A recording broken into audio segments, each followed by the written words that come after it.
주영은 앉아있는 희지에게로 다가와 아는 척을 하는데요. 드디어 솔직해지는 주영. 홍콩에서의 그때가 생각났다고.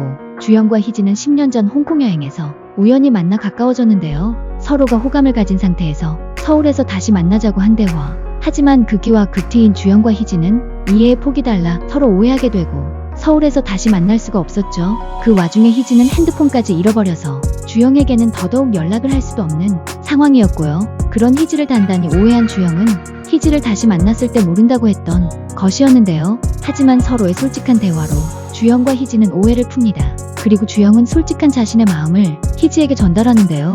어쨌든 안주영 씨가 만나자고 한 건 맞잖아요. 나오지도 않을 거 왜 만나자고 했대? 라고 희지가 투덜거리자 주영은 그때는 예쁘고 성격도 좋았던 것 같은데 지금은 성격이 좀 이상해진 것 같네요. 라고 말하였습니다. 희지는 어이없다는 듯 누가요? 내가요? 본인이 아니고? 라고 말하자 주영은 예쁜 건 지금도 예쁘고요 라고 말하며 자신의 속마음을 냅다 고백해버립니다. 갑작스런 주영의 고백에 희지는 당황하지만 이 느낌이 싫지만은 않은 희지였습니다. 둘은 그렇게 과거에 호감을 가졌던 감정들이 다시 썸으로 이어지고 우연인지 필연인지 법무법인 형민으로 합병한 회사에서 함께 일하게 되는데 구독, 좋아요 클릭하고 다음 장면으로 넘길게요. 한편 주영은 사건을 하나 맡게 되는데요. 그 사건은 다름 아닌 이혼 사건이었습니다. 주영은 사건들 중 가사 사건을 가장 기피하고 싫어했는데요.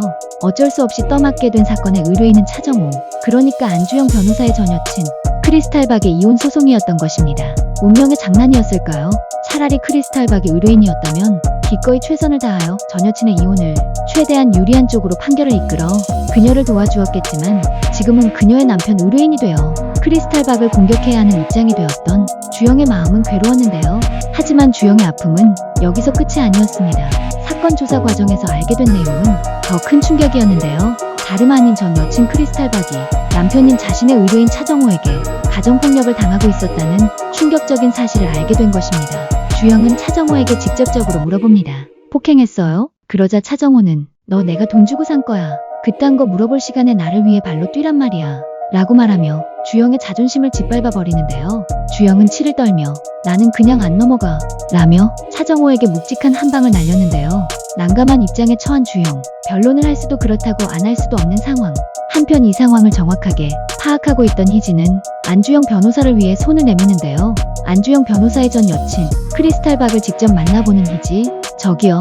아마도 희지는 변호사조차 구할 형편이 안 되는 크리스탈박에게 도움을 주고 자신이 직접 변론까지 맡아줄 것 같은데요. 희지는 가정폭력으로 힘들어하는 크리스탈박을 위로하며 가정폭력의 증거를 수집하고 변론을 승소하기 위해 여러 방면으로 연구하는 희지의 노력하는 장면이 4화에서 그려질 것 같습니다. 희지가 어떻게 크리스탈박을 도와줄지 4화에서 기대해주세요. 한편 4화에서 다뤄질 또 하나의 사건은 어쏘 변호사 중 한 명인 하상기 변호사의 이야기가 새롭게 다뤄지는데요. 아마도 사건의 피해자인 사람이 상대 변호사인 하상기 변호사를 찾아와 당신이 어떤 사람인지 나도 다 찾아봤어 라고 말하는 장면에서 하상기 변호사와 직접적인 관련이 있는 사건이 펼쳐질 것으로 예상되는데요. 아마도 그동안 하상기 변호사가 자린고비 행세를 하고 그렇게 돈에 집착하는 이유가 나오지 않을까 생각합니다. 과거 돈 때문에 겪은 사연들이 소개되고 자신이 돈에 집착할 수밖에 없는 그런 장면들이 그려질 것 같습니다. 그 과정에서 피해자와 얽히고 얽혀 사건이 꼬여 있지 않을까 추측해봅니다. 4화에서는 또 어떤 재미있는 장면들이 펼쳐질지 기대가 되는데요. 위 내용이 재밌었다면 구독, 좋아요 눌러주세요. 끝까지 봐주셔서 감사합니다.